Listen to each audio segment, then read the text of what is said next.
This is a quick and easy way to make a buttermilk substitute for baking. I don't recommend this for drinking, but it will help you get those buttermilk brownies in no time. You'll need just two simple ingredients.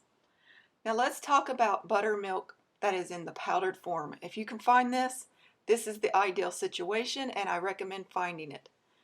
However, if you can't, you're going to need milk and an acid. You'll either need lemon juice, which is kind of expensive and it will tend to make it taste like lemons. Cream of tartar, which is better because it doesn't have a flavor, but it's also very expensive. Or just plain old vinegar. What you'll do is you'll take 1 tablespoon of vinegar, 15 milliliters, and pour it into a measuring cup. I'm using a bowl here just so you can see it a little bit easier. And then you're going to fill it in with 1 scant cup or 225 milliliters of milk. Any kind of milk will work, and that is it.